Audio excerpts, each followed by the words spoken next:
मैं मुख्य आचार्य आर के सोनवानी आप सभी को जय मसीह की आज की ऑनलाइन रविवारी आराधना परमेश्वर पिता, परमेश्वर पुत्र और पवित्र आत्मा के नाम से प्रारंभ करते हैं।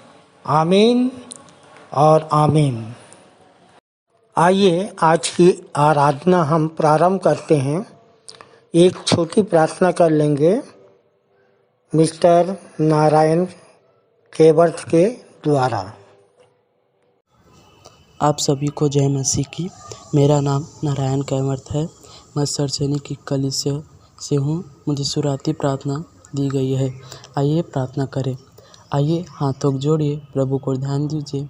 महान समर्थी और दयालु पिता परमेश्वर, एक बार फिर से आपके चरणों के समीप आते हैं। प्रभु जी, आपको धन्यवाद करते हैं कि आपने हमें रात्रि में सुखदायक नींद दिया, सुबह का सुंदर दिन दिखलाया, शैतान के उसके बुरे विषैले जीव जंतु से हमें संभाल कर रखा। इसके लिए हम हृदय से धन्यवाद करते हैं। प्रभु जी, हम प्रार्थना करते हैं प्रभु जी, आज के विश्राम दिन में आपकी अगुवाई हो। प्रभु जी, हम प्रार्थना करते हैं आज के दिन में प्रभु जी, हम जितने पिता आपकी आराधना करेंगे प्रभु जी, सभी तुझे प्रभु जी ग्रहण योग्य हो प्रभु जी। हाँ प्रभु जी पिता, हमारे गीतों का गाया जाना, भेंटों का चढ़ाया जाना और जितने लोग प्रभु जी प्रभु भोज लेंगे उन सभी को पिता अपने सब आप अगुवाई कीजिए प्रभु जी। हम प्रार्थना करते हैं प्रभु जी पिता, आज के दिन में जितने लोग प्रभु जी आपकी आराधना के लिए आ रहे हैं प्रभु जी, उनके आने में मदद सहायता अगुवाई कीजिए प्रभु जी। और हम प्रार्थना करते हैं प्रभु जी, हाँ प्रभु जी, यहाँ पर जितने भी उपस्थित जन बैठे हैं उन सबको आपके दाहिने हाथ सौंपते हैं प्रभु जी। ज्ञान बुद्धि समझ की आशीष दीजिए प्रभु जी। हाँ प्रभु जी, हम प्रार्थना करते हैं हम तन मन धन से आपकी आराधना कर सके प्रभु जी, और वो तुझे ग्रहण योग्य हो प्रभु जी। हाँ पिता परमेश्वर, आपने प्रार्थना सुना, हाँ और आमीन में उत्तर दिया। इसके लिए धन्यवाद करते हैं प्रभु जी। आगे के शेष आराधना को, शेष बातों को तेरे दाहिने हाथ में सौंपते हुए इस छोटी प्रार्थना प्रभु यीशु मसीह के नाम से मांगते हैं। आमीन। आइए परमेश्वर की महिमा में कुछ गीत गा लेंगे। और पहला गीत गाएंगे हमन गाना गाबो से 47 नंबर, यीशु का नाम सुखदाई, भजन करो भाई, ये जीवन 2 दिन का। आइए हम सब लोग प्रभु की स्तुति में गीत गाएंगे।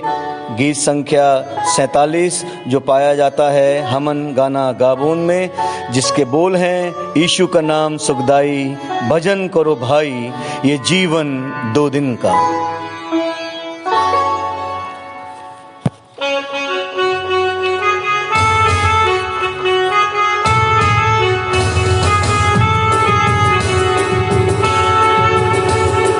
यीशु का नाम सुखदाई, भजन करो भाई, ये जीवन 2 दिन का। यीशु का नाम सुखदाई, भजन करो भाई, ये जीवन 2 दिन का। ये जीवन है फूलों की गलियां, ये जीवन है फूलों की गलियां। धूप लगे तो मुरझाई, भजन करो भाई, ये जीवन 2 दिन का। यीशु का नाम सुखदाई, भजन करो भाई, ये जीवन 2 दिन का। ये जीवन है माटी का ढेला, ये जीवन है माटी का ढेला। पानी पड़े तो धुल जाए,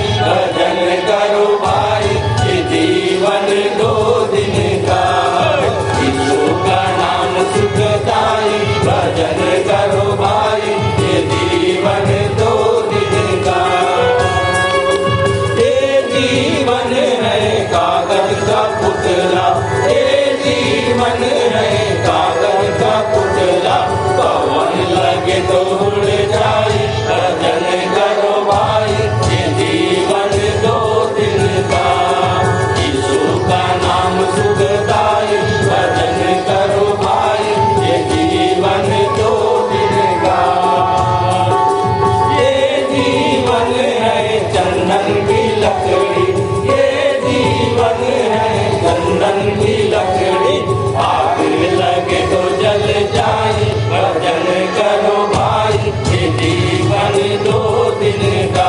बोलो यीशु का नाम सुखदाई, भजन करो भाई, ये जीवन दो दिन का। बोलो यीशु का नाम सुखदाई, भजन करो भाई, ये जीवन दो दिन का। बोलो यीशु का नाम सुखदाई, भजन करो भाई, ये जीवन दो दिन का। दूसरा गीत गा लेंगे स्तुति के गीत से 262 नंबर, यीशु मसीह तेरे जैसा है कोई नहीं।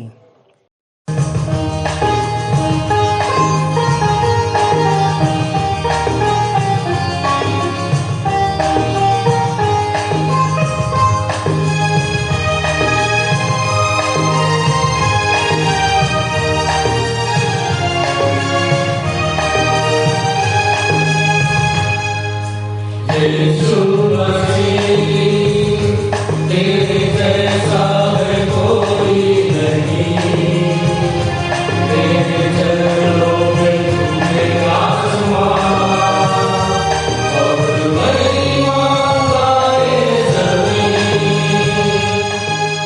यीशु मसीह तेरे जैसा है कोई नहीं, तेरे चरणों में झूमे आसमान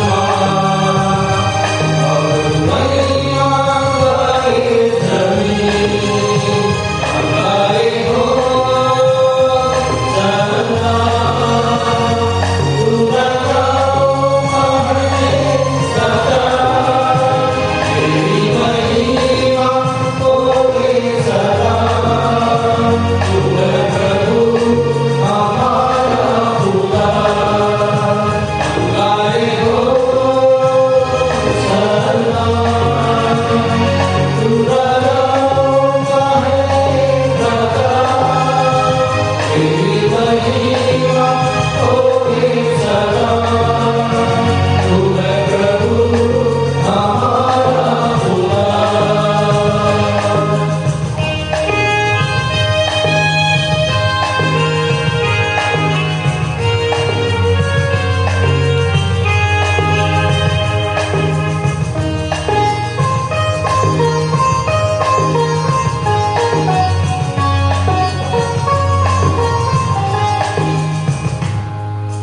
प्यारे पिता, तूने हमसे कितना प्यार किया, हमसे पापों से छुड़ाने को अपने बेटे को कुर्बान किया। प्यारे पिता, तूने हमसे कितना प्यार किया, अपने पापों से छुड़ाने को अपने बेटे को कुर्बान किया। हमारे हो सना, तू राजाओं का है राजा, तेरी महिमा होवे सदा। तू है प्रभु हमारा खुदा, हमारे हो सना, तू राजाओं का है सदा, तेरी महिमा होवे सदा। तू है प्रभु हमारा खुदा, तू है प्रभु हमारा खुदा, तू है प्रभु हमारा खुदा।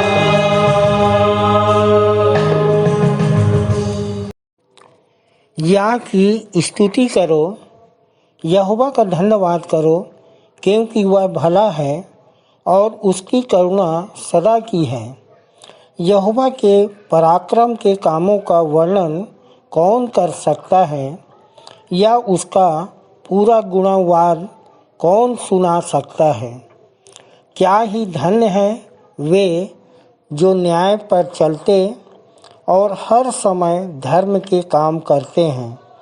हे यहोवा, अपनी प्रजा पर की प्रसन्नता के अनुसार मुझे स्मरण कर मेरे उद्धार के लिए मेरी सुधि ले, कि मैं तेरे चुने हुओं का कल्याण देखूं और तेरी प्रजा के आनंद में आनंदित हो जाऊं और तेरे निज भाग के संग बड़ाई करने पाऊं। आइए हम परमेश्वर की आराधना में जाएं। मुख्य आराधना के प्रारंभ में हम एक भजन गा लेंगे। स्तुति के गीत से 23 नंबर, परम पवित्र त्रिएक परमेश्वर आ प्रभु आइए। परम पवित्र त्रिएक परमेश्वर आ प्रभु आइए।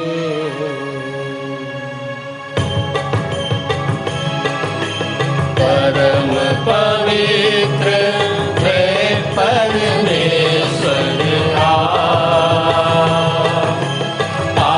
प्रभु आइए।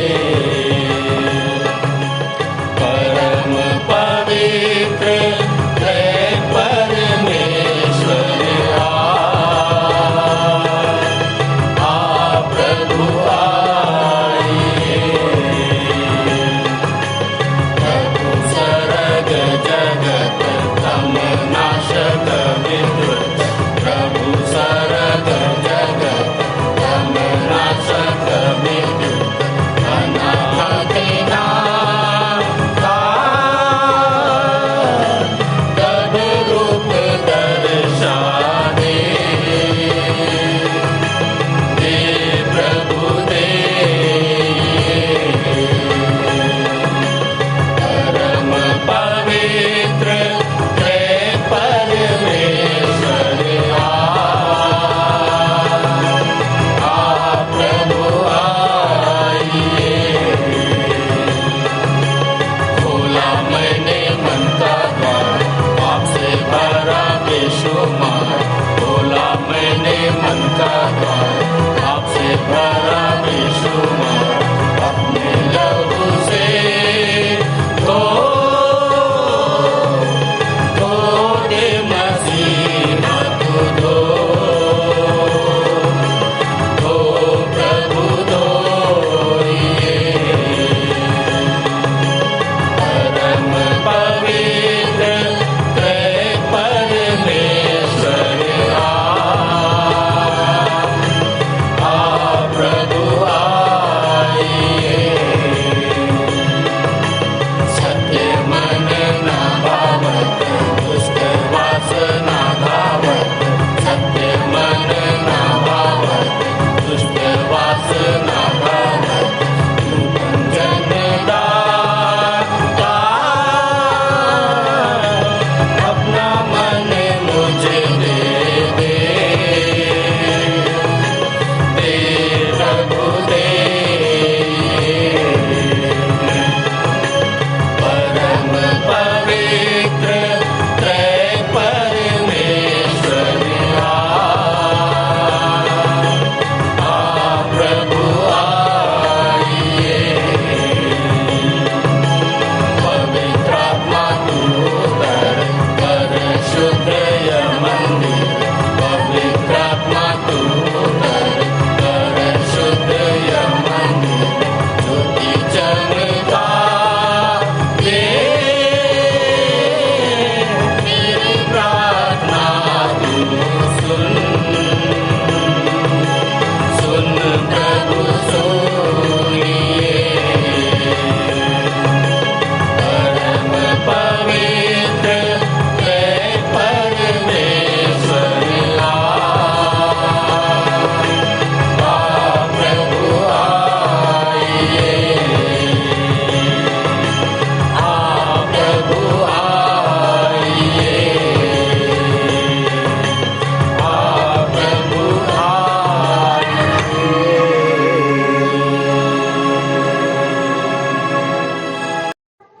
उत्तरवादी की रीति से पढ़ने के लिए हम सब निकाल लेंगे। लूका रचित सुसमाचार जिसका 21 अध्याय 5 से 38 पद तक पढ़ लेंगे और जिसको पढ़ने में अगुवाई करेंगी कुमारी दिव्यानी सूर्यवंशी और उत्तर देंगे मिस्टर कमलेश सूर्यवंशी। सबको जय मसीह की। मेरा नाम दिव्यानी सूर्यवंशी है और मैं गनियारी से आती हूँ। आप सबको जय मसीह की। मेरा नाम कमलेश सूर्यवंशी है और मैं भी गनियारी से आता हूँ। आइए उत्तरवादी पाठ पढ़ने के लिए निकाल लेंगे लूका रचित सुसमाचार उसका 21वां अध्याय 5 पद से अंतिम पद तक। पहला पद मैं पढ़ूंगी, दूसरा पद आप भाई के साथ पढ़ लेंगे। जब कुछ लोग मंदिर के विषय में कह रहे थे कि वह कैसे सुंदर पत्थरों और भेंट की वस्तुओं से संवारा गया है, तो उसने कहा, वे दिन आएंगे जिसमें यह सब जो तुम देखते हो उनमें से यहाँ किसी पत्थर पर पत्थर भी न छूटेगा जो ढाया न जाएगा। उन्होंने उससे पूछा, हे गुरु, यह सब कब होगा और ये बातें जब पूरी होने पर होंगी तो उस समय का क्या चिन्ह होगा? उसने कहा, चौकस रहो कि भरमाए न जाओ, क्योंकि बहुत से मेरे नाम से आकर कहेंगे, मैं वही हूँ, और यह भी कि समय निकट आ पहुँचा है। तुम उनके पीछे न चले जाना। जब तुम लड़ाइयाँ और बलवों की चर्चा सुनो तो घबरा न जाना, क्योंकि इनका पहले होना अवश्य है, परंतु उस समय तुरंत अंत न होगा। तब उसने उनसे कहा, जाति पर जाति और राज्य पर राज्य चढ़ाई करेगा, और बड़े बड़े भूकंप होंगे और जगह जगह अकाल और महामारियां पड़ेंगी और आकाश से भयंकर बातें और बड़े बड़े चिन्ह प्रकट होंगे। परंतु इन सब बातों से पहले वे मेरे नाम के कारण तुम्हें पकड़ेंगे और सताएंगे और पंचायतों में सौंपेंगे और बंदी गृह में डलवाएंगे और राजाओं और हाकिमों के सामने ले जाएंगे। पर यह तुम्हारे लिए गवाही देने का अवसर हो जाएगा। इसलिए अपने अपने मन में ठान रखो कि हम पहले से उत्तर देने की चिंता न करेंगे, क्योंकि मैं तुम्हें ऐसा बोल और बुद्धि दूंगा कि तुम्हारे सब विरोधी सामना या खंडन न कर सकेंगे। तुम्हारे माता पिता और भाई और कुटुंब और मित्र भी तुम्हें पकड़वाएंगे, यहाँ तक कि तुम में से कुछ को मरवा डालेंगे।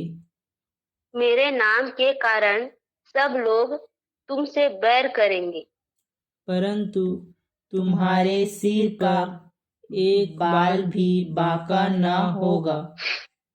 अपने धीरज से तुम अपने प्राणों को बचाए रखोगे। जब तुम यरूशलेम को सेनाओं से घिरा हुआ देखो तो जान लेना कि उसका उजड़ जाना निकट है। तब जो यहूदिया में हो वे पहाड़ों पर भाग जाएं, और जो यरूशलेम के भीतर हो वे बाहर निकल जाएं, और जो गांवों में हो वे उस में ना जाएं। क्योंकि यह बदला लेने के ऐसे दिन होंगे जिनमें लिखी हुई सब बातें पूरी हो जाएंगी। उन दिनों में जो गर्भवती और दूध पिलाती होंगी उनके लिए हाय हाय, क्योंकि देश में बड़ा क्लेश और इन लोगों पर बड़ा प्रकोप होगा। वे तलवार के कौर हो जाएंगे और सब देशों के लोगों में बंदी होकर पहुंचाए जाएंगे, और जब तक अन्य जातियों का समय पूरा न हो तब तक यरूशलेम अन्य जातियों से रौंदा जाएगा। सूरज और चांद और तारों में चिन्ह दिखाई देंगे और पृथ्वी पर देश देश के लोगों को संकट होगा, क्योंकि वे समुद्र के गरजने और लहरों के कोलाहल से घबरा जाएंगे। भय के कारण और संसार पर आने वाली घटनाओं की बाट देखते देखते लोगों के जी में जी न रहेगा, क्योंकि आकाश की शक्तियां हिलाई जाएगी। तब वे मनुष्य के पुत्र को सामर्थ्य और बड़ी महिमा के साथ बादल पर आते देखेंगे।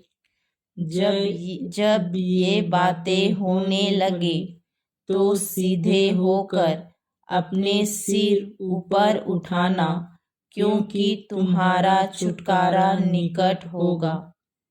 उसने उनसे एक दृष्टांत भी कहा, अंजीर के पेड़ और सब पेड़ों को देखो। ज्यों ही उनमें कोपले निकलती है तो तुम देखकर आप ही जान लेते हो कि ग्रीष्म काल निकट है।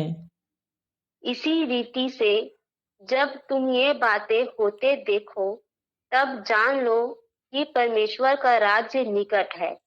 मैं तुमसे सच कहता हूँ कि जब तक ये बातें न हो ले तब तक इस पीढ़ी का कदापि अंत न होगा।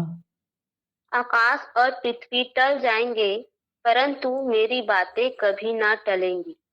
इसलिए सावधान रहो, ऐसा न हो कि तुम्हारे मन खुमार और मतवालेपन और इस जीवन की चिंताओं से सुस्त हो जाए, और वह दिन तुम पर फंदे के समान अचानक आ पड़े।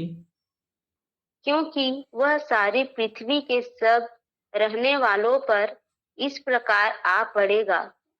इसलिए जागते रहो और हर समय प्रार्थना करते रहो कि तुम इन सब आने वाली घटनाओं से बचने और मनुष्य के पुत्र के सामने खड़े होने के योग्य बनो। वह दिन को मंदिर में उपदेश करता था और रात को बाहर जाकर जैतून नामक पहाड़ पर रहा करता था। अंतिम वचन हम सब एक साथ पढ़ लेंगे। और भोर को तड़के सब लोग उसकी सुनने के लिए मंदिर में उसके पास आया करते थे। परमेश्वर अपने वचन के पढ़े और सुने जाने पर हम सबको आशीष दे। सबको जय मसीह की।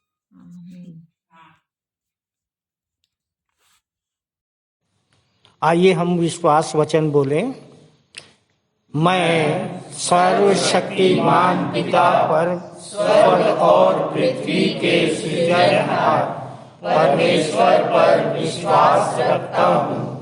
मैं उसके एकलौते पुत्र हमारे प्रभु यीशु मसीह पर, जो पवित्र आत्मा के सामर्थ के द्वारा कुमारी मरियम से जन्मा, जिसने पोंतियुस पिलातुस के राज्य में दुख उठाया, जो क्रूस पर टांगा गया और मारा गया, जो गाड़ा गया और अदृश्य लोक में पहुंचा, और तीसरे दिन मृतकों में से फिर जी उठा, जो स्वर्ग पर चला गया और सर्वशक्तिमान पिता परमेश्वर के दाहिने हाथ विराजमान है, और जीवितों और मृतकों का न्याय करने फिर आने वाला है।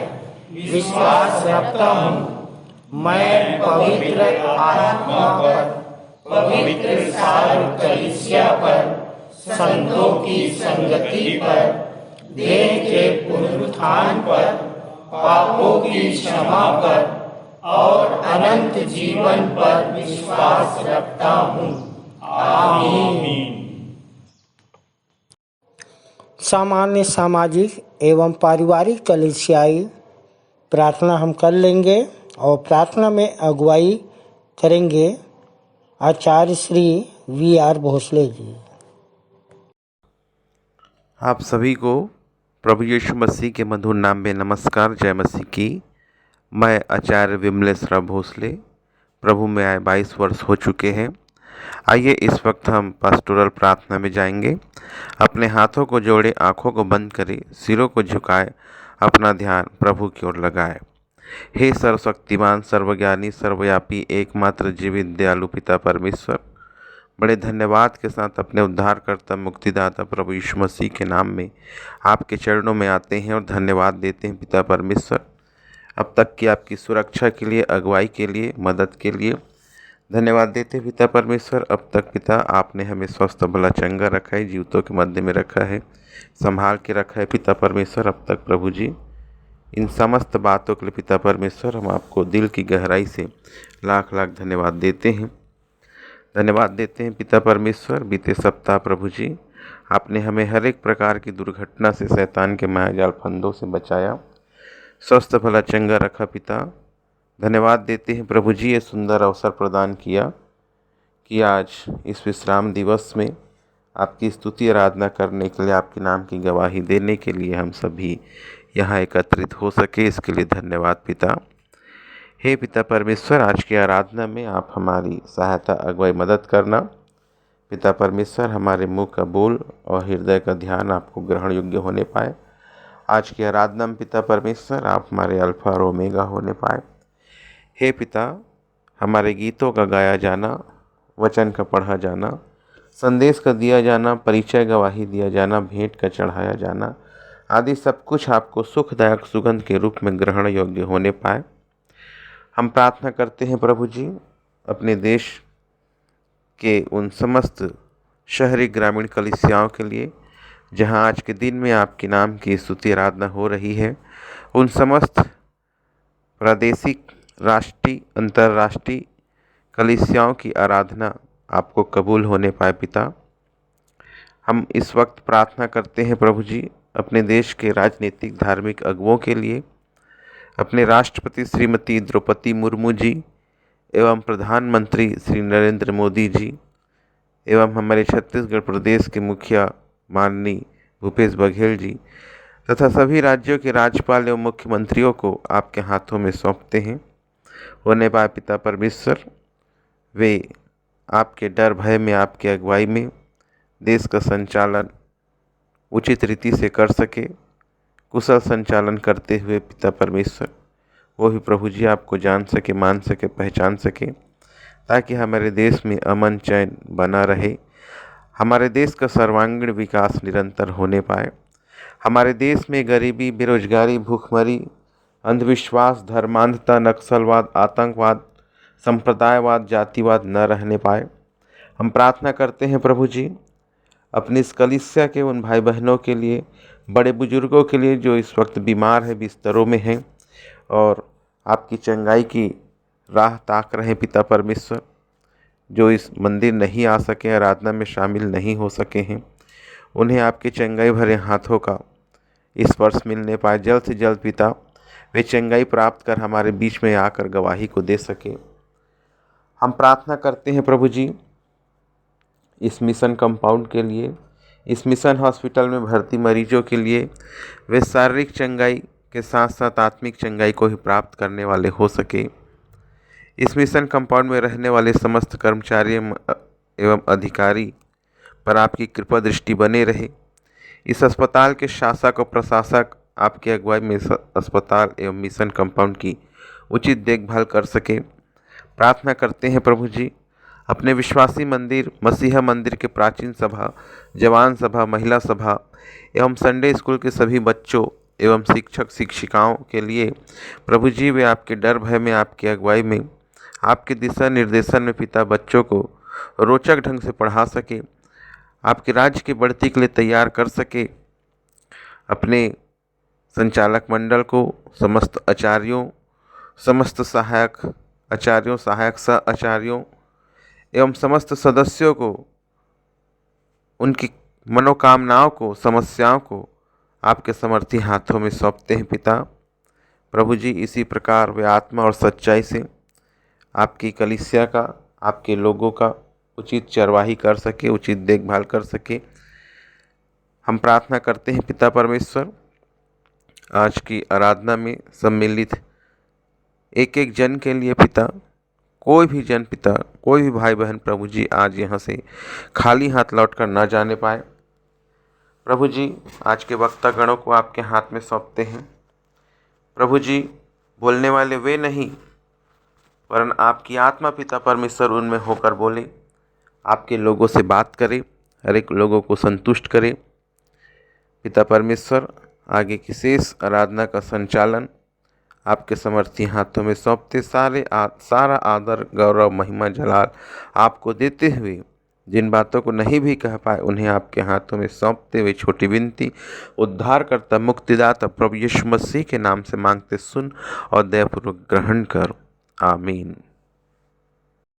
ये समय है संदेश का और हमारे लिए संदेश लेके आ रहे हैं आचार्य श्री राजकुमार निषाद, जो चूरा घाट से हैं, जिनका विषय है भले ही शैतान की सेना हमारे पीछे है, भले ही शैतान की सेना हमारे पीछे है, पर हम परमेश्वर के बलवंत हाथों के नीचे हैं। भजन संहिता 91:1-4 पर इनका संदेश आधारित है।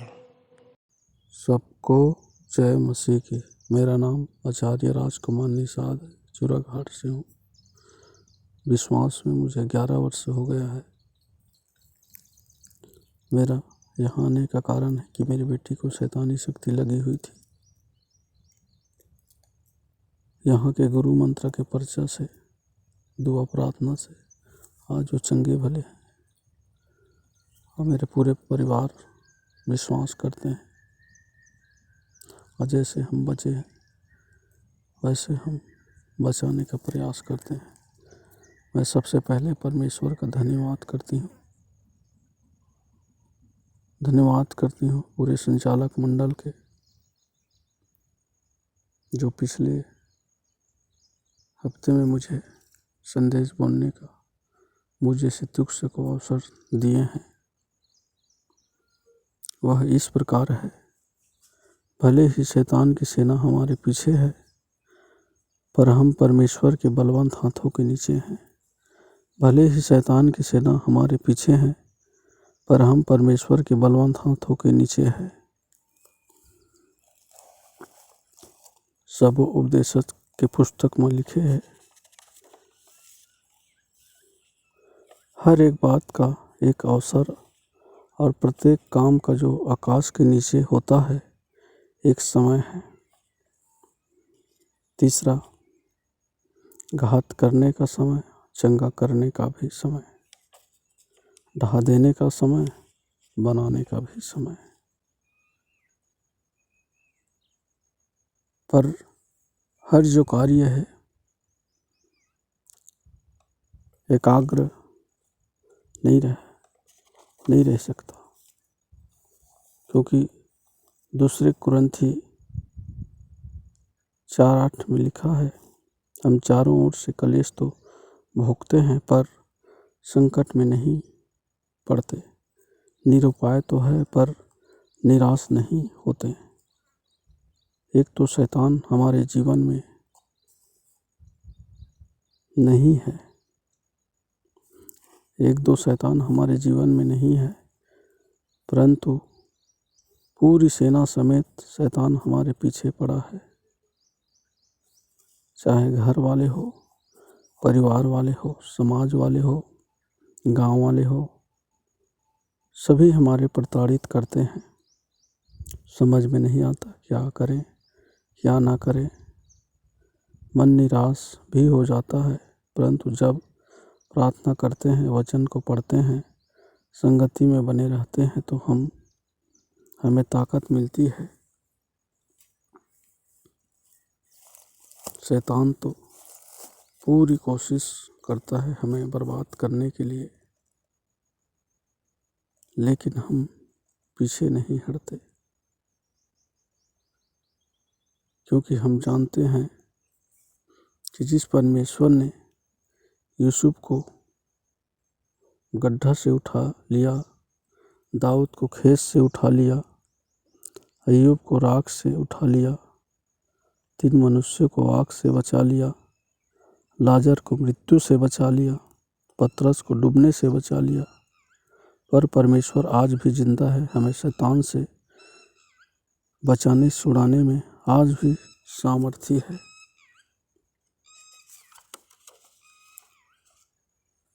हमारे मंदिर के संचालक जी श्री जयेश लाल को भी 18 साल पहले 16/2004 में अटैक आया था, परंतु शैतान भी या मौत भी उसका कुछ नहीं बिगाड़ सका। वैसे ही हमारे यहाँ के सह संचालिका दीदी अल्पना राम को भी बीमारी से जूझ रहे थे, परंतु शैतान उसका भी बाल बांका नहीं कर पाए। जैसे कि हमारे अनिल भोरे भाई भी बहुत दिनों से बीमारी के बंधन में पड़े थे, वो भी आज भी बने हैं, पर बीमारी है, विपत्ति है, हमारे विश्वास को कम नहीं करते, परंतु और हमारे विश्वास दृढ़ हो जाते हैं, मजबूत हो जाते हैं। नीति वचन 12:5-6 में लिखा है इस प्रकार, धर्मियों की कल्पनाएं न्याय ही की तो होती है, परंतु दुष्टों की युक्ति छल की है। दुष्टों की बातचीत हत्या करने के लिए, घात लगाने के विषय में होती है, परंतु सीधे लोग अपने मुंह की बात के द्वारा छुड़ाने वाला होते हैं। परमेश्वर पिता आज भी हमें किसी न किसी तरीक़ा से सुनाते हैं। भजन संहिता में 91 पहला में लिखा है, जो परम प्रधान के स्थान में बैठा रहे वह सर्व शक्तिमान के ठिकाना पाएगा। तो आज भी हम परमेश्वर के दरबार में हैं, परमेश्वर के ठिकाने में हैं। हमें परमेश्वर बचाता है, छुड़ाता है। याकूब 4:7 में लिखा है कि परमेश्वर के अधीन हो जाओ, संसार के अधीन मत रहो, किसी इंसान के अधीन मत रहो। परमेश्वर के अधीन होकर यदि हम शैतान का सामना करेंगे तो वह हमारे सामने से भाग जाएगा। शैतान का सिर कुचला हुआ है। मेरे भाइयों और बहनों, वह केवल अपने पूछ से डराता है, पर डरने का नहीं। बाइबल में 366 बार लिखा है, मत डर, मत डर। सबको जय मसीह की।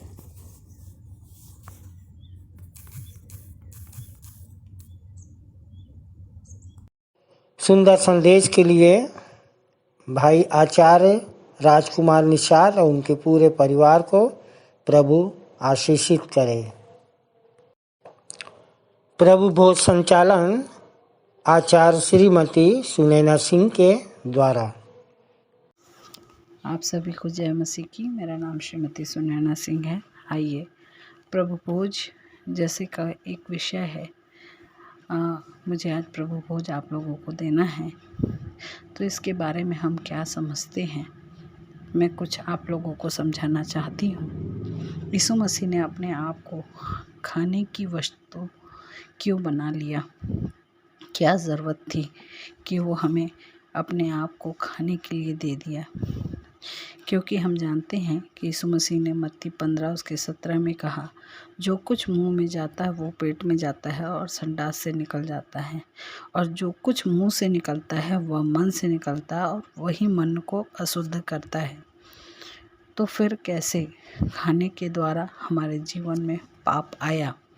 आइए अदन की बारी में चलते हैं, जहाँ फल खाने के बाद पाप जीवन में प्रवेश कर गया। शैतान की बात मानकर आदम और हवा ने फल खा लिया और उनके जीवन में पाप आ गया।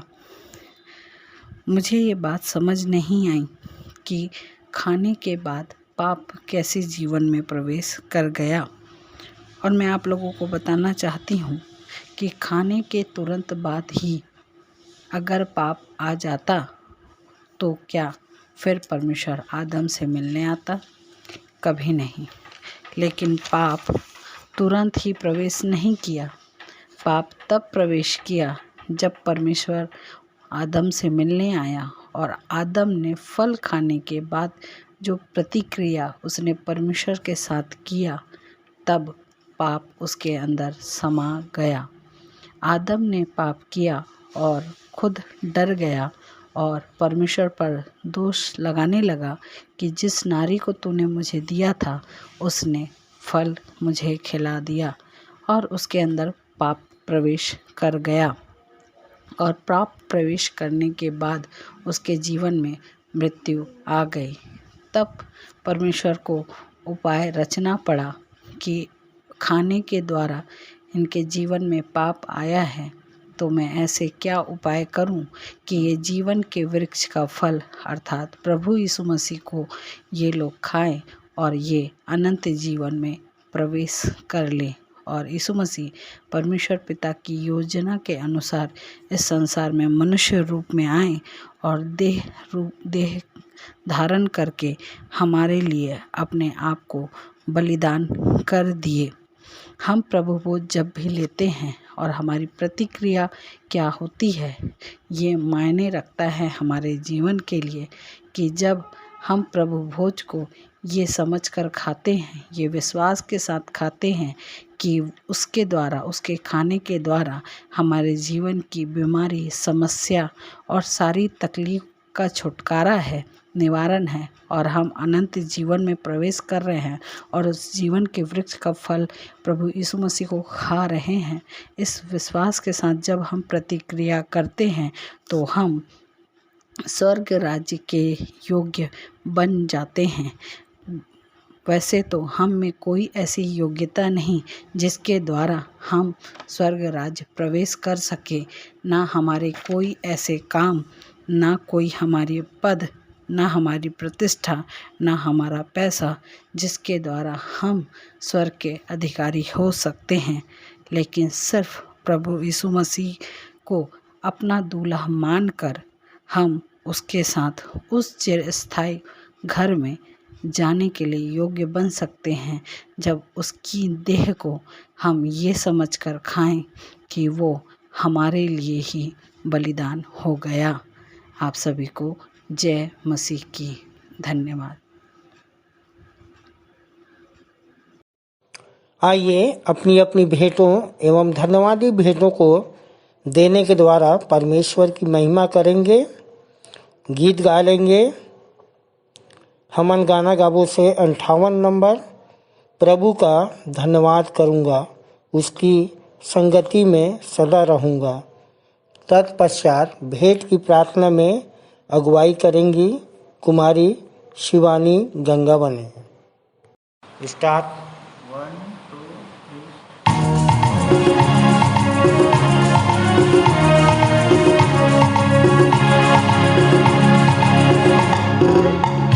प्रभु का धन्यवाद करूँगा, उसकी संगति में सदा रहूँगा। साथ चलूँगा मैं जय जरूर पाऊँगा, साथ चलूँगा मैं जय जरूर पाऊँगा। प्रभु का धन्यवाद करूँगा। ना देगी मुझे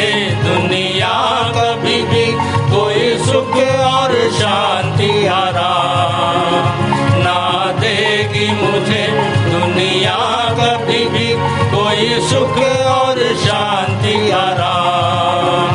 मेरे यीशु के साथ धन्य संगति में सदा मिलती खुशी मुझको। मेरे यीशु के साथ धन्य संगति में सदा मिलती खुशी मुझको। प्रभु का धन्यवाद करूँगा, उसकी संगति में सदा रहूँगा। साथ चलूँगा मैं जय जरूर पाऊँगा, साथ चलूँगा मैं जय जरूर पाऊँगा। प्रभु का धन्यवाद करूँगा। मेरी जिंदगी की हर परेशानी में खुल जाता है आशा का द्वार। मेरी जिंदगी की हर परेशानी में खुल जाता है आशा का द्वार। कभी ना डरूंगा, कभी ना हटूंगा, चाहे जान भी देना पड़े। कभी ना डरूंगा, कभी ना हटूंगा, चाहे जान भी देना पड़े। प्रभु का धन्यवाद करूंगा, उसकी संगति में सदा रहूंगा। साथ चलूंगा मैं जय जरूर पाऊंगा, साथ चलूंगा मैं जय जरूर पाऊंगा। प्रभु का धन्यवाद करूंगा। कितना अच्छा है वो, कितना धन्य है वो, यीशु ही मेरे जीवन का साथी। कितना अच्छा है वो, कितना धन्य है वो, यीशु ही मेरे जीवन का साथी। मेरी जरूरतों को पूरा करता है वो, कोई घटी नहीं मुझको। मेरी जरूरतों को पूरा करता है वो, कोई घटी नहीं मुझको। प्रभु का धन्यवाद करूँगा, उसकी संगति में सदा रहूँगा। साथ चलूँगा मैं जय जरूर पाऊँगा, साथ चलूँगा मैं जय जरूर पाऊँगा। प्रभु का धन्यवाद करूँगा। मेरी आयु के दिन पग पग में सदा तेरी सेवा को पूरी करूँगा। मेरी आयु के दिन पग पग में सदा तेरी सेवा को पूरी करूँगा। एक बत्ती समान जलता रहूँगा, तेरी महिमा मेरी कामना। एक बत्ती समान जलता रहूँगा, तेरी महिमा मेरी कामना। प्रभु का धन्यवाद करूँगा, उसकी संगति में सदा रहूँगा। साथ चलूँगा मैं जय जरूर पाऊँगा, साथ चलूँगा मैं जय जरूर पाऊँगा। प्रभु का धन्यवाद करूँगा, प्रभु का धन्यवाद करूँगा।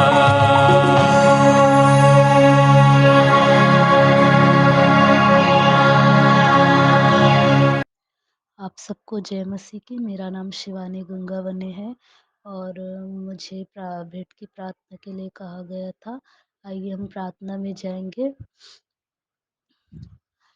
आकाश के झरोखे खोलकर हमारे लिए अपरंपार आशीषों की वर्षा करने वाले हमारे सर्वशक्तिमान पिता परमेश्वर प्रभु जी, आपके चरणों के पास बड़े ही धन्यवाद के साथ आते हैं परमेश्वर पिता, और आपको धन्यवाद करते हैं खुदा बाप प्रभु जी कि आपने हमें प्रभु जी बहुत तेरी आशीषों से नवाजा है खुदा बाप। धन्यवाद करते हैं परमेश्वर पिता प्रभु, आपने हमें किसी बात की घटी कमी नहीं होने दी है प्रभु। आपने हमारी सारी आवश्यकताओं को पूरा किया, आपने हमारी सारी प्रभु कमी घटी को पूरा किया परमेश्वर पिता। इसके लिए आपको धन्यवाद करते हैं प्रभु जी, धन्यवाद करते हैं प्रभु जी। आपने पिता हमें स्वस्थ भला चंगा रखा परमेश्वर पिता। आपने परमेश्वर राजा हमारी परमेश्वर पिता सारी आवश्यकताओं को पूरा किया खुदा बाप, इसके लिए धन्यवाद करते हैं। प्रार्थना करते परमेश्वर पिता, प्यारे प्रभु जी, होने देना परमेश्वर पिता, जो प्रभु जी हमने प्रभु परमेश्वर राजा आपके सम्मुख लाया है प्रभु भेंट के स्वरूप में, खुदा बाप परमेश्वर पिता, आप प्रभु जी उसे आशीषित कीजिए परमेश्वर राजा। परमेश्वर पिता प्रभु जी, पिता परमेश्वर प्रभु हर एक को प्रभु जी तो आशीषित कर परमेश्वर पिता। और प्यारे प्रभु जिन्होंने नहीं भी प्रभु दिया परमेश्वर राजा, उन्हें भी परमेश्वर पिता आप आशीषित कीजिए परमेश्वर राजा। उन्हें ऐसा मन दे खुदा बाप, उन्हें ऐसी आशीषें दे ताकि वो आपको देने वाले हो सके परमेश्वर राजा। प्यारे प्रभु जी, प्रार्थना करते परमेश्वर पिता, हाँ प्रभु जी, आपका वचन कहता है प्रभु जी पिता परमेश्वर प्रभु जी, परमेश्वर हर्ष से देने वालों से प्रेम रखता है। हाँ परमेश्वर पिता, प्रार्थना करते परमेश्वर राजा, हमें भी ऐसा मन दे प्रभु कि हम हर्ष से देने वाले हो सके परमेश्वर पिता, और प्रभु जी तेरी महिमा निरंतर करने वाले हो सके परमेश्वर पिता। होने देना प्रभु जी, जो हमने अपने घरों में रख छोड़ा है प्रभु, तो उसे भी आशीषित कर प्रभु पिता, उसे खर्च करने की हमें बुद्धि दे परमेश्वर राजा, कि पिता परमेश्वर हम पूरी ईमानदारी से खर्च कर सके परमेश्वर राजा। प्यारे प्रभु जी, प्रार्थना करते परमेश्वर पिता, होने देना प्रभु हमें मौद्रिक मानसिकता से बचा प्रभु, और निर्बलता में सामर्थ्य की सिद्धि को प्रदान कर परमेश्वर पिता, कि हम अपने आप को जीवित पवित्र और आपको भावता हुआ बलिदान करके प्रभु चढ़ाने वाले हो सके परमेश्वर पिता। ऐसी ज्ञान बुद्धि समझ की आत्मा दे प्रभु, ऐसा मन दे कि प्रभु जी हम आपसे गहरा प्रेम करने वाले हो सके परमेश्वर पिता। सारी बातों के लिए आपका धन्यवाद करते हैं परमेश्वर राजा, और धन्यवाद के साथ इस विनती को अपने जीवित उद्धार करता प्रभु यीशु मसीह के नाम से मांगते हैं, आमीन। मैं मुख्य आचार्य R.K. सोनवानी आप सभी को जय मसीह की। आप लोगों को सूचना से अवगत करा दूं, हमारी रविवारी आराधना ऑनलाइन और ऑफलाइन दोनों चलती है। समय का विशेष ध्यान दें, प्रातः 10 बजे से दोपहर 12:30 बजे तक। जिनको जिनको आराधना में जिम्मेदारी दी जाती है उनको ऑनलाइन और ऑफलाइन दोनों में बोलना है। ऑनलाइन के लिए अपना ऑडियो बनाकर शुक्रवार शाम तक अवश्य ही मुझको भेज देवे। विशेष सूचना, प्रायः यह देखा जा रहा है कि ऑनलाइन आराधना में जो प्रार्थना उत्तरवादी पाठ है, जो संदेश है, की रिकॉर्डिंग शुक्रवार शाम तक नहीं भेजी जाती, जिससे शनिवार रात भर सेटिंग करने में लग जाता है। अतः अब संचालक मंडल द्वारा निर्णय लिया गया है कि जिसकी रिकॉर्डिंग शुक्रवार शाम तक नहीं पहुंचेगी उसे आने वाले समय में अवसर नहीं दिया जाएगा। तदनुसार इस आदेश का कड़ाई से पालन किया जाएगा। आदेशानुसार संचालक मंडल, विश्वासी मंदिर, बिलासपुर। 12/3/2023 की रविवारी आराधना के लिए आप लोगों को सूचित कर दूं, जिसका संचालन आचार्य कुमारी प्रतिभा शेष के द्वारा, प्रारंभिक प्रार्थना दुर्गेश देवांगन के द्वारा, उत्तरवादी पाठ मत्ती रचित सुसमाचार, जिसका 26 अध्याय 1 से 16 पद तक पढ़ लेंगे, और पढ़ने में अगुवाई करेंगी श्रीमती काजल भोरे और उत्तर देंगे भाई पारस भोरे। सामान्य सामाजिक एवं पारिवारिक कलिसियाई प्रार्थना में अगुवाई करेंगे हमारे आचार्य श्री संदीप अंचल जी, और संदेश होगा भाई श्री संतोष खूटे के द्वारा, जिनका विषय है होली के रंग या होली के संग। होली के रंग या होली के संग। प्रभु भोज संचालन में अगुवाई करेंगी आचार्य पूनम साहू। भेंट की प्रार्थना श्रीमती ज्योति गंगावनी के द्वारा। मुख्य संदेश अपने संचालक जी से उत्तरवादी पाठ पर हम सुन लेते हैं। अंतिम प्रार्थना मिस्टर अजीत कस्तूरिया के द्वारा, और हम अपने सह संचालक श्री आशीष जलाल जी की आशीष से सभा का समापन करेंगे।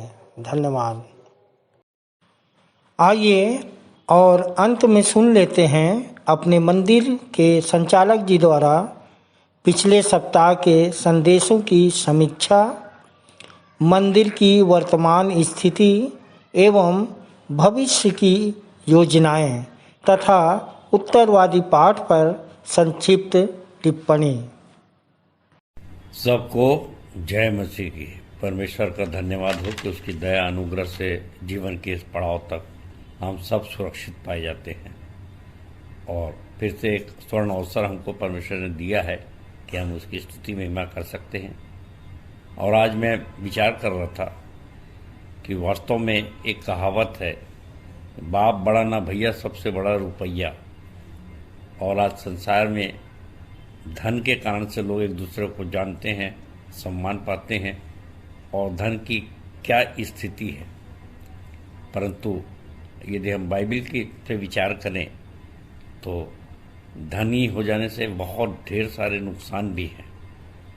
और जैसा पहला तीमुथियुस 6:10 में लिखाया है, क्योंकि रुपये का लोभ सब प्रकार की बुराई की जड़ है, जिसे प्राप्त करने का प्रयत्न करते हुए कितनों ने अपने विश्वास से भटककर अपने आप को नाना प्रकार के दुखों से छलनी बना लिया है। सो प्रियो, हम धन्यवाद देते हैं कि पिछले सप्ताह मैं स्मरण कर रहा हूं कि हमारे बीच में हमारी सह संचालिका श्रीमती अर्चना दास ने एक बहुत बहुत सुंदर संदेश हमारे सामने रखा, जिसमें जो कि लूका 16, 19 और तीसरे पद पे है। लूका 16 का 19 से 31 पद पर यहाँ लाजर और धनी का दृष्टांत है। और बहन ने बताया 4-5 बातें कि कैसे लाजर जो था वो धनी की ड्योढ़ी में बैठता था और उसके घावों को भी कुत्ते चाटते थे। और आगे स्थिति ये हुई कि दोनों के दोनों एक साथ मर गए, पहली बात। और मजे की बात कि स्वर्गदूतों ने लाजर को इब्राहिम की गोद में पहुंचा दिया, परंतु धनी को लोगों ने दफना दिया। दोनों जिंदा थे, दोनों कंगाल थे, एक इस लोक में और दूसरा अधोलोक में। दोनों धनवान थे, एक इस लोक में, दूसरा परलोक में। दोनों तरसे, एक इस लोक में रोटी खाने के लिए और दूसरा परलोक में पानी के लिए। और बहन ने बताया मत्ती 19:24 के अनुसार कि ऊंट का सुई के नाके से प्रवेश करना संभव है, परंतु धनी का नहीं। और इससे पहले कि धर्मी लोग स्वर्ग में प्रवेश करें, वेश्याएं और डाकू प्रवेश कर जाते हैं। जैसे मत्ती 1:5 में राहाब वेश्या का लेख है और लूका 23:43 में डाकू पहले स्वर्गलोक में पहुंचा जो यीशु के बाजू में लटका हुआ था। तो यीशु ने कहा कि वैद्य भले चंगों के लिए नहीं परंतु पापियों के लिए अवश्य है, मत्ती 9:12-13। तो हमें विश्वास कार्य के साथ वचन सुनकर विश्वास बढ़ाना है। प्रेम, विश्वास और अनुग्रह द्वारा उद्धार पाना है। और यदि इब्राहिम की गोद में जाना है तो सारी बातों में परमेश्वर को महिमा दिलाना है। तो इस सुंदर वचन के लिए, सुंदर तुकबंदी के लिए बहन को परमेश्वर बहुतायत की आशीष दे और हम उनको धन्यवाद देते हैं। धन्यवाद। इसके पश्चात हमारे बीच हमारी बहन आचार्य कुमारी सविता सिंह ने प्रभु भोज का संचालन किया और बहन ने बताया कि कैसे पुरानी व्यवस्था के अनुसार मिस्री जब गुलामी से छूटे तो व्यवस्था के अनुसार वे फसह का पर्व मनाते थे और मेमने का बलिदान किया जाता था और उसको दरवाजे में लगा दिया जाता था उस लोहू को, ताकि सरदूत द्वारा उनके पहलौठे घात करने से बचाए जा सके।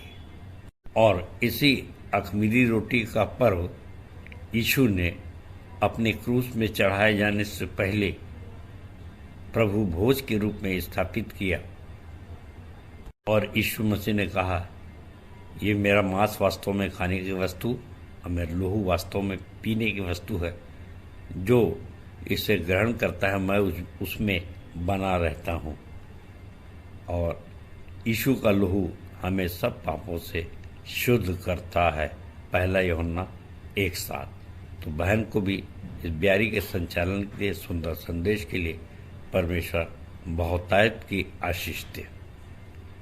इसके पश्चात मेरा संदेश था जो कि इफिसियों 1 से 25 पर था और कुछ पॉइंट में इसमें से लिया था कि कैसे उसने इफिसियों 1 के 3 में कहा कि स्वर्गीय स्थानों में सब प्रकार की आशीषें हमको वो देता है।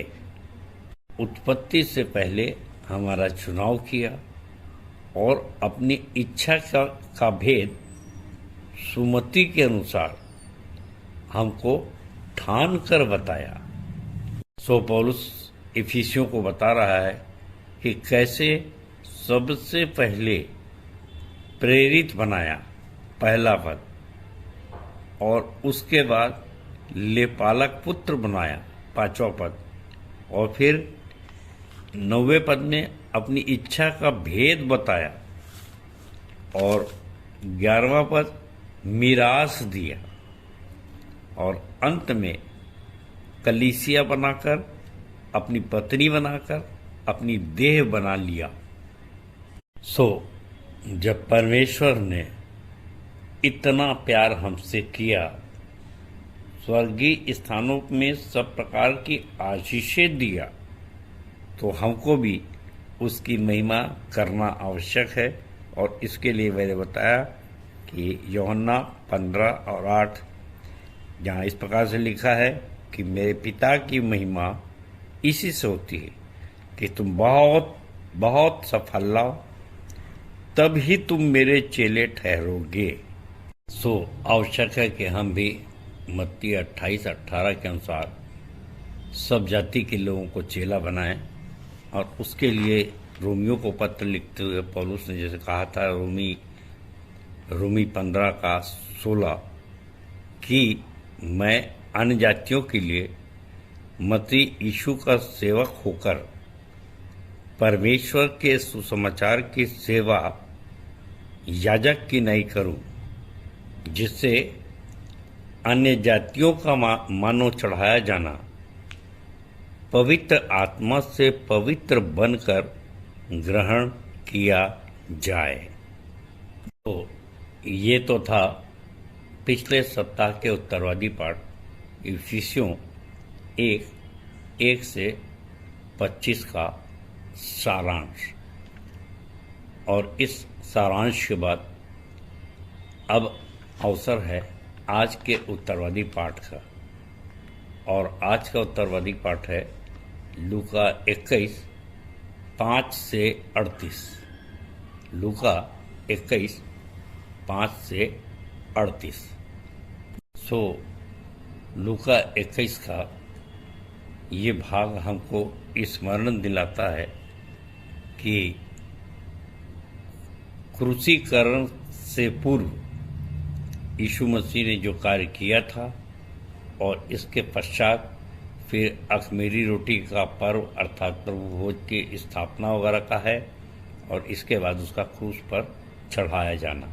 और ये समय भी है कि अभी हम 40 दिन का उपवास बहुत से लोग रख रहे हैं, और इसके पश्चात अगले माह हम गुड फ्राइडे मनाएंगे, फिर ईस्टर आएगा, तो ये सब घटनाएं होनी हैं। और उसके पूर्व यीशु मसीह कौन कौन से आश्चर्य कर्म कर रहे हैं। और इसमें देखिए कि जब यीशु मसीह यरूशलेम के मंदिर में थे, तो अगर 1 से 5 देखें तो एक विधवा का दान है, और जो अपनी घटी में से 2 दमड़ी चढ़ाती है। और यीशु मसीह ने कहा कि सबसे बड़ा दान, सबसे बड़ी भेंट यही है। अब यदि हम 5वें और 6वें पद में जाएं, तो यहाँ पर यरूशलेम के मंदिर की सफाई के पश्चात की घटनाएं हैं कि देखिए, जब कितने लोग मंदिर के विषय में कह रहे थे कि वह कैसे सुंदर पत्थरों और भेंट की वस्तुओं से संवारा गया है, तो उसने कहा कि वे दिन आएंगे कि यह सब जो तुम देखते हो, उनमें से यहाँ किसी पत्थर पर पत्थर भी न छूटेगा जो ढाया न जाएगा। प्रियो, आज विश्व में देखा जाए, बड़े विशाल चर्चेस बने हुए हैं, और एक तरह से कहना चाहिए कि प्रतियोगिता के जैसी होती है कि मेरा चर्च बड़ा, मेरा चर्च सुंदर, और उसकी भव्यता पर लोगों का ज़्यादा ध्यान जाता है। खूब बड़े कलेक्शन होते हैं, खूब बड़े चर्चेस बनते हैं, परंतु यीशु मसीह ने उसी समय अलर्ट कर दिया था कि ये भव्यता से कोई बहुत लाभ मिलने का नहीं है। इसीलिए आप सब जानते हैं कि हमने गुरु मंत्र में पहला जो वचन लिखा है वो क्या है कि परमेश्वर किन बातों को देखता है। क्या मंदिर की भव्यता देखेगा या मंदिर में आने वाले लोगों की सेवाएं देखेगा, समर्पण दिखेगा। और इसलिए प्रेरितों के काम 17:24 और 1 कुरिन्थियों 3:16 का पद हमने सबसे पहले लिखा, जहाँ पर पौलुस ने भी समझाया कि जिस परमेश्वर ने पृथ्वी और उसके सब वस्तुओं को बनाया, वह स्वर्ग और पृथ्वी का स्वामी होकर हाथ के बनाए हुए मंदिरों, ईंट पत्थर के भवन में नहीं रहता। क्या तुम नहीं जानते कि तुम परमेश्वर का मंदिर हो और परमेश्वर की आत्मा तुम में वास करता है। तो प्रियो, आज अन्य जातियां भी बहुत बड़े आराधनालय बना रहे हैं, आप जानते हैं, और हमको अन्य जातियों की तरह उनकी प्रतियोगिता में नहीं जाना है।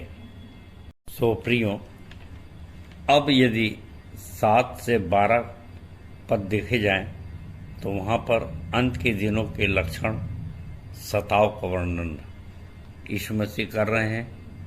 और 7वें पद को मैं आपके सामने पढ़ रहा हूँ।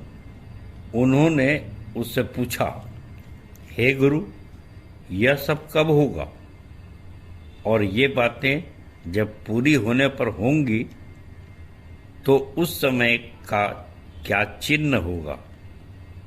तो यीशु मसीह ने समझाया 8वें पद में। यीशु ने कहा, चौकस रहो कि भरमाए ना जाओ, क्योंकि बहुतेरे मेरे नाम से आकर कहेंगे कि मैं वही हूँ, और यह भी कि समय निकट आ पहुँचा है, तुम उनके पीछे न चले जाना।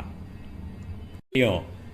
बात तो बड़ी सरल और सीधी है, परंतु जो संसार में मैंने देखा है और आप भी देखते होंगे, और आजकल तो फेसबुक का ज़माना है, यूट्यूब का ज़माना है, बड़ी रफ्तार से बातें फैलती हैं, इतने ज़्यादा भरमाए जा रहे हैं लोग, और यीशु मसीह इंस्ट्रक्शन दे रहे हैं कि तुम उनकी बातों में मत आना।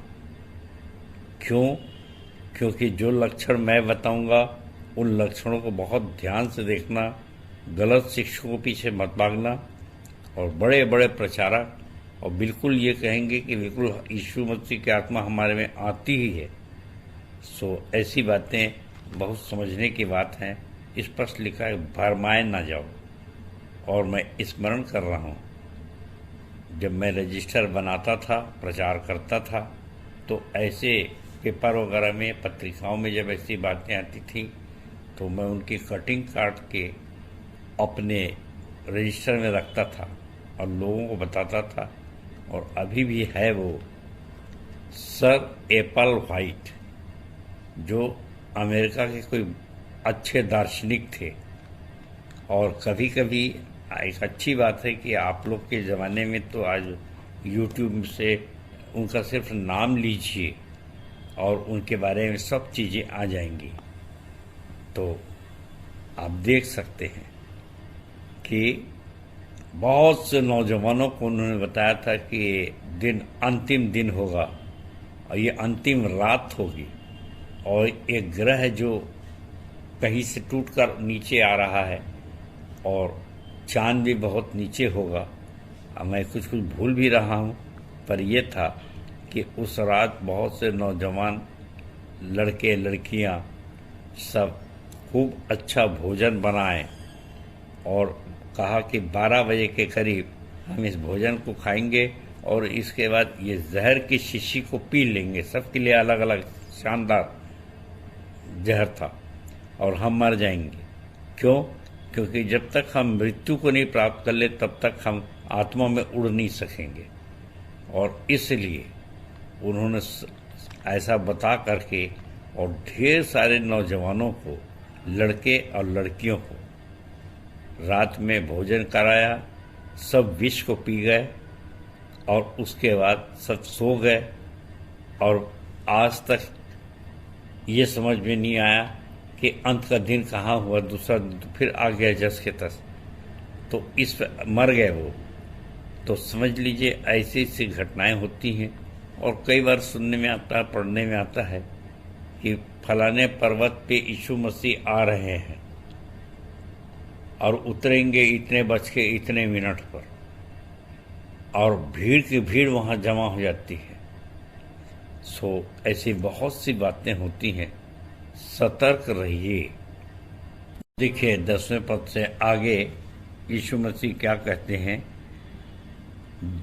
तब उसने उनसे कहा कि जाति पर जाति और राज्य पर राज्य चढ़ाई करेगा और बड़े बड़े भूंडोल होंगे और जगह जगह अकाल और मरिया पड़ेंगी और आकाश से भयंकर बातें और बड़े बड़े चिन्ह प्रकट होंगे। परंतु इन सब बातों के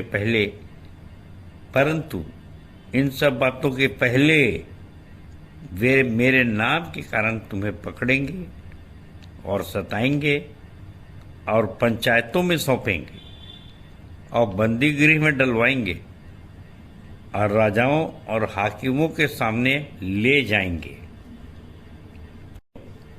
मुझको जो समझ में आ रहा है आज की स्थिति मैं आपके सामने अवश्य रखूंगा कि अंत के दिनों के लक्षण दिखाई पड़ रहे हैं और इसकी सबसे बड़ी जो स्थिति सामने में आ रही है वो सताव।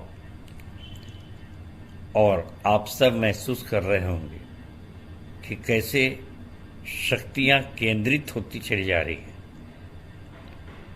हमारे विरोध में।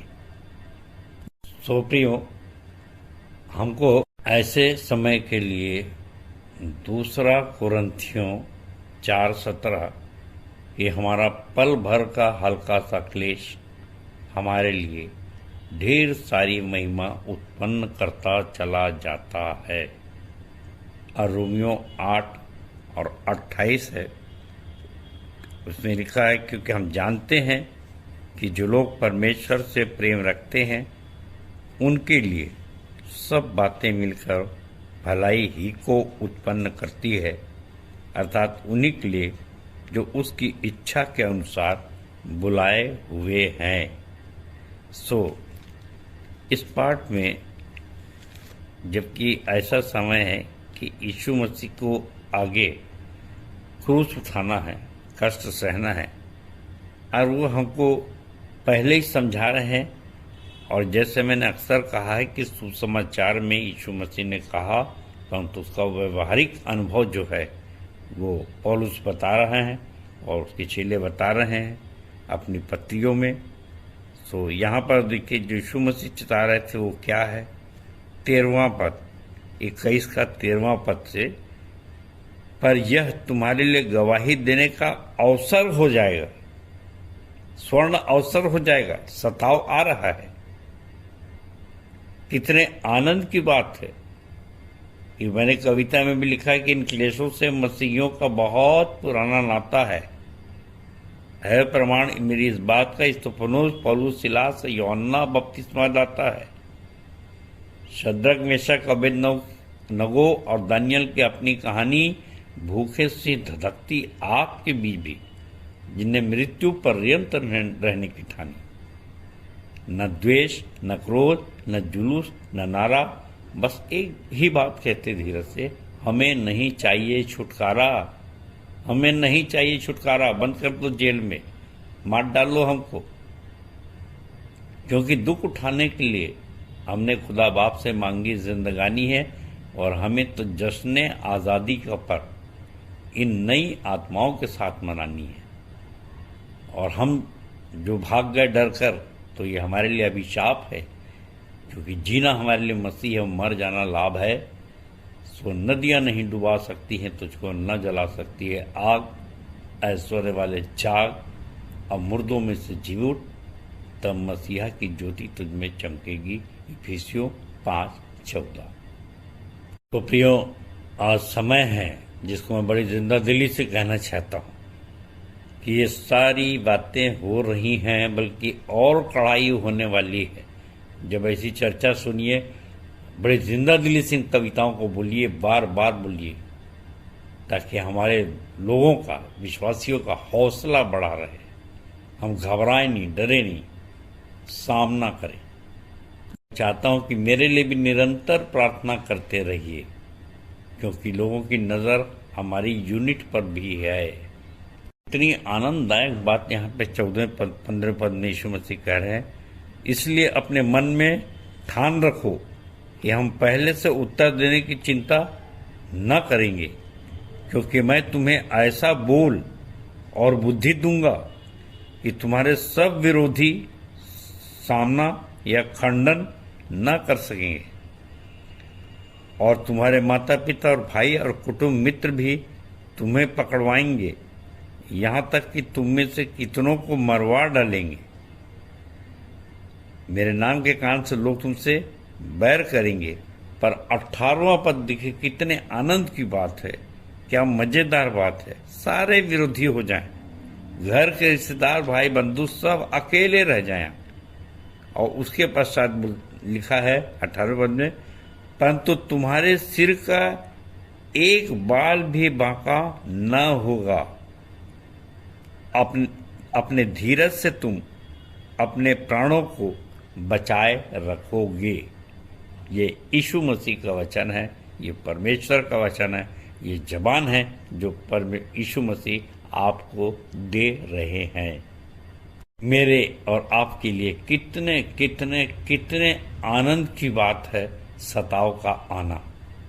इसलिए 24वां पद देखिए, कितना आनंददायक है कि वे तलवार के कौर हो जाएंगे और सब देशों के लोगों में बंधुए होकर पहुंचाए जाएंगे, और जब तक अन्य जातियों का समय पूरा न हो तब तक यरूशलेम अन्य जातियों से रौंदा जाएगा।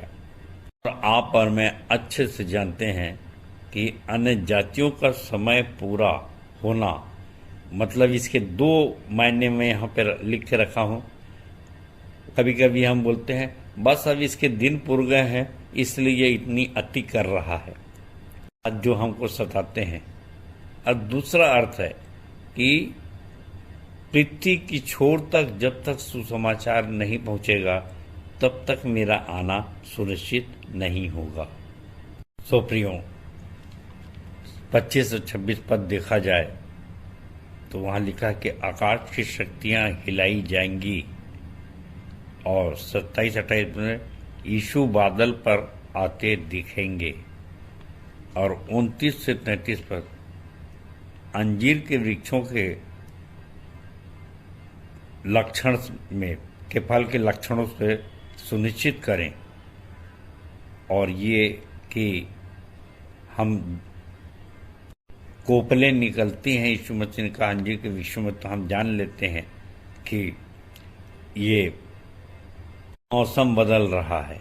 इसलिए यीशु मसीह ने कहा 31वें पद में, इसी रीति से जब तुम ये बातें होते देखो तब जान लो कि परमेश्वर का राज्य निकट है। और इसीलिए 34 से 36 पद में यीशु मसीह ने कहा सावधान रहो। सावधानी हमको क्या बरतना है इस पर भी विशेष ध्यान दें।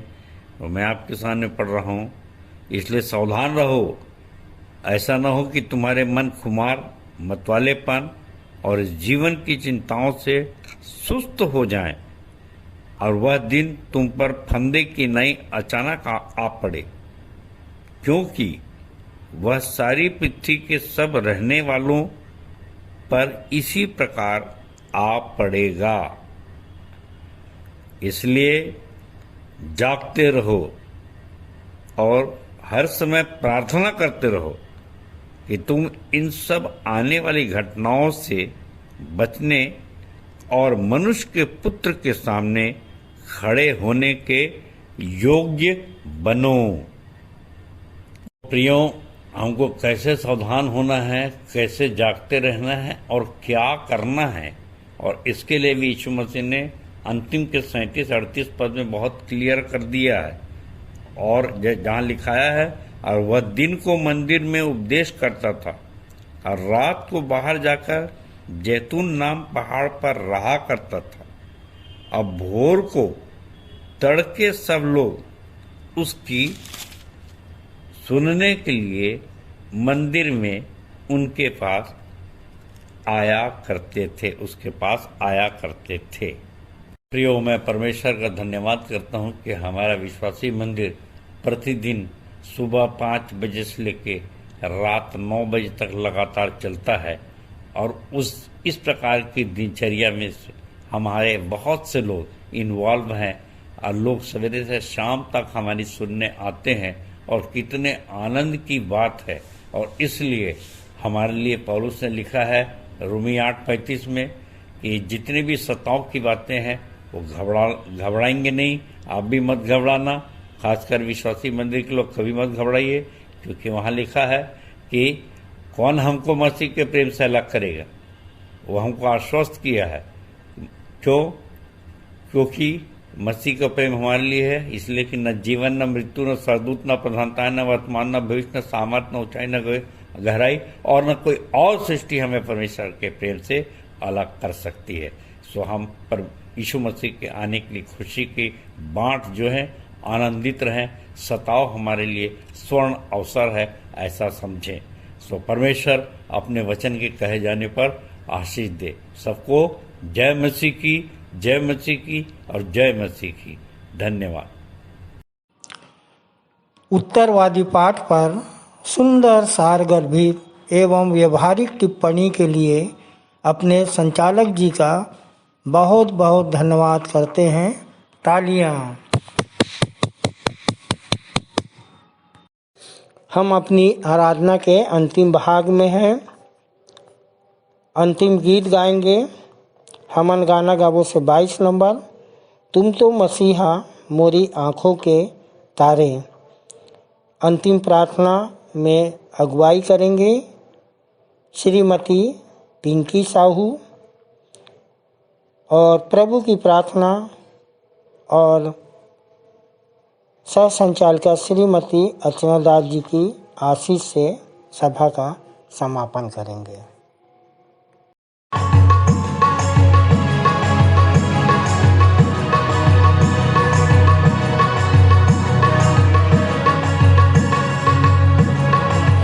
तो मसीहा मोरी आंखों के तारे, बोलो न मोरी खबरिया, मसीह बोलो न मोरी मसीहा मोरी आंखों के तारे, बोलो न मोरी खबरिया, मसीह बोलो न मोरी खबरिया। राह बाट हम भूले फिरत हैं, पाप की बांधे गठरिया। राह बाट हम भूले फिरत हैं, पाप की बांधे गठरिया। हाँ करत तोरी बिनती मसीहा, अपनी बता दो डगरिया, मसीह अपनी बता दो डगरिया। तुम तो मसीहा मोरी आंखों के तारे, बोलो न मोरी खबरिया, मसीह बोलो न मोरी खबरिया। पाप की नदियाँ गहरी बहुत है, लोभ की उठत लहरिया। पाप की नदियाँ गहरी बहुत है, लोभ की उठत लहरिया। ले चल तू के बनहारे मसीहा, मोरी तो टूटी नवरिया, मसीह मोरी तो टूटी नवरिया। तुम तो मसीहा मोरी आंखों के तारे, भूलो न मोरी खबरिया, मसीह भूलो न मोरी खबरिया। मन की चादर मैली जो हो गई, जैसी की खाली बदरिया। मन की चादर मैली जो हो गई, जैसी की खाली बदरिया। अपने रुधिर से धो दे मसीहा, मन की यह मैली चदरिया, मसीह मन की यह मैली चदरिया। तुम तो मसीहा मोरी आंखों के तारे, भूलो न मोरी खबरिया, मसीह भूलो न मोरी खबरिया। कबहू तो सोए महल दो महल, कबहू तो ऊंची अटरिया। कबहू तो सोए महल दो महल, कबहू तो ऊंची अटरिया। रहियो सहाय मेरे मसीहा, जब तक न सोऊं खबरिया, मसीह जब तक न सोऊं खबरिया। तुम तो मसीहा मोरी आंखों के तारे, भूलो न मोरी खबरिया, मसीह भूलो न मोरी खबरिया। यह शैतान बड़ो दुखदाई, मिल के मारे कटरिया। यह शैतान बड़ो दुखदाई, मिल के मारे कटरिया। राधन के अवगुण ढापी बचाओ, तेरी तो प्यारी नजरिया, मसीह तेरी तो प्यारी नजरिया। तुम तो मसीहा मोरी आंखों के तारे, भूलो न मोरी खबरिया, मसीह भूलो न मेरी खबरिया। आप सभी को जय मसीह की। मेरा नाम पिंकी साहू है और मैं मंदिर के सहायक आचार्य श्री वीरेंद्र साहू जी की पत्नी हूँ और मुझे अंतिम प्रार्थना के लिए दिया गया है। इसके लिए मैं परमेश्वर का और अपने संचालक मंडल का धन्यवाद देना चाहती हूँ और मैं एक छोटी सी गवाही देना चाहती हूँ। पिछले सप्ताह मैंने संचालक जी से प्रार्थना करवाया था। एक भैया थे जो हमारे समूह से पैसा ले लिए थे और 14 महीना हो गया था, वो वापस नहीं कर रहे थे। लेकिन परमेश्वर का धन्यवाद हो कि उसने शनिवार को ब्याज नहीं परंतु मूलधन को पूरा वापस कर दिया। इसके लिए मैं परमेश्वर का लाख लाख धन्यवाद देती हूँ। आइए प्रार्थना करें, हाथों को जोड़ें, सिरों को झुकाएं, अपना ध्यान परमेश्वर की ओर लगाएं। हे महान सर्वशक्तिमान दयालु अनुग्रहकारी प्रेमी पिता परमेश्वर, एक बार फिर यीशु मसीह के नाम से पिता आपके पवित्र चरणों के नज़दीक में आते हैं खुदा, और आपको हृदय से धन्यवाद देते हैं। धन्यवाद प्रभु जी, क्योंकि आप हर समय हर एक परिस्थिति में धन्यवाद देने योग्य प्रभु जी। धन्यवाद पिता, आपने हमें अब तक बचाए रखा प्रभु जी। धन्यवाद देते हैं पिता परमेश्वर इस सुंदर संगति के लिए पिता, इस मंदिर के लिए पिता, और इस सुंदर संगति के लिए पिता परमेश्वर, जिसमें प्रभु जी हम सब एक मन एक चित हो कि आपकी स्तुति आराधना करने पाते हैं। इसके लिए धन्यवाद देते हैं पिता परमेश्वर। प्रभु जी धन्यवाद देते हैं पिता परमेश्वर कि पिता आज हम प्रभु जी आप इस विश्राम दिन में पिता आपके नाम की महिमा करने पाए पिता परमेश्वर, इसके लिए धन्यवाद देते हैं प्रभु जी। पिता हमारे जीवन से पिता परमेश्वर आपकी शोभा दिखाई देने वाले हो सके पिता परमेश्वर। हाँ प्रभु जी, जब अंत का दिन आएगा तो पिता परमेश्वर कोई हमें भरमाने ना पाए खुदा परमेश्वर, ऐसे आपसे प्रार्थना विनती करते हैं पिता, क्योंकि आपके वचन में लिखा है अंत के समय में बहुत से चिन्ह और चमत्कार होंगे, आकाश में चिन्ह दिखाई देंगे, और कोई आके बोलेगा कि मैं यहाँ हूँ मैं वहाँ हूँ, तब तुम ना भरमाना। हाँ पिता परमेश्वर, हम अंत तक पिता परमेश्वर आपके वचन में चलने वाले हो सके पिता परमेश्वर, और शैतान हमें भरमाने ना पाए खुदा बाप, ऐसी आपसे प्रार्थना विनती करते हैं प्रभु जी।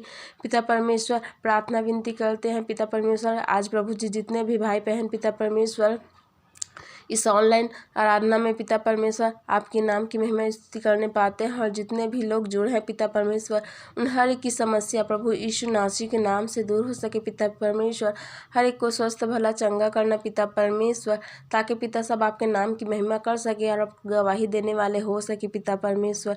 प्रभु जी धन्यवाद देते हैं पिता इन सुंदर प्रभु जी पिता परमेश्वर आधुनिक युग में पिता परमेश्वर जो ये ऑनलाइन का मीटिंग लगाया जाता है पिता परमेश्वर। हाँ प्रभु जी, इसके लिए धन्यवाद देते हैं पिता कि प्रभु जी जब हम किसी कारणवश पिता परमेश्वर मंदिर नहीं जा पाते प्रभु जी, तभी हम घर बैठ के पिता आपके नाम की महिमा स्तुति आराधना करने पाते हैं पिता, इसके लिए भी धन्यवाद देते हैं प्रभु जी।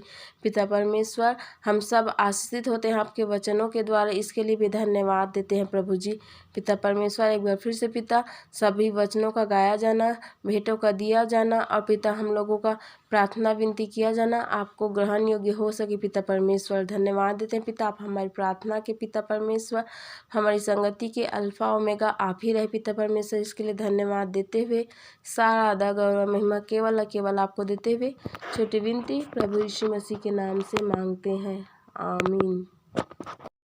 हे हमारे पिता, तू जो स्वर्ग में है, तेरा नाम पवित्र माना जाए, तेरा राज्य आए, तेरी इच्छा जैसे स्वर्ग में पूरी होती है वैसे ही इस पृथ्वी पर भी पूरी हो।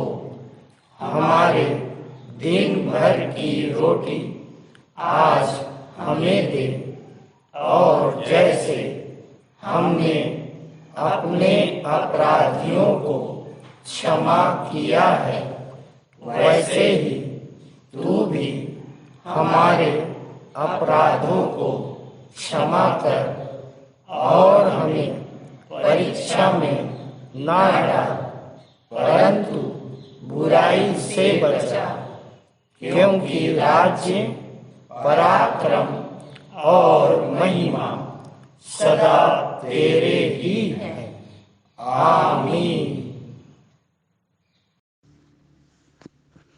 आइए आशीष ग्रहण करें। अब जो तुम्हें ठोकर खाने से बचा सकता है, अपनी महिमा की भरपूरी के समक्ष मगन और निर्दोष करके खड़ा कर सकता है, उस अद्वैत परमेश्वर हमारे उद्धारकर्ता की महिमा, गौरव, पराक्रम और अधिकार हमारे प्रभु यीशु मसीह के द्वारा जैसा सनातन काल से है, अब भी हो और युगान युग होता रहे, आमीन।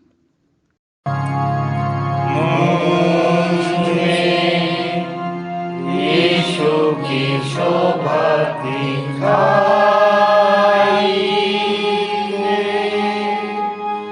उसका अद्भुत प्यारा संगीत मारता, हे तू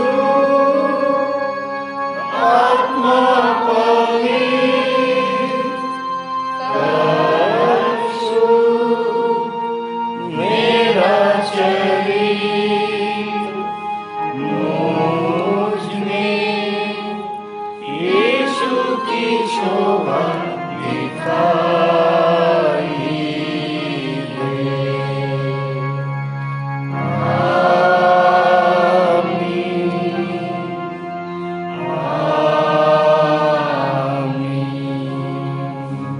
आप सबको जय मसीह की।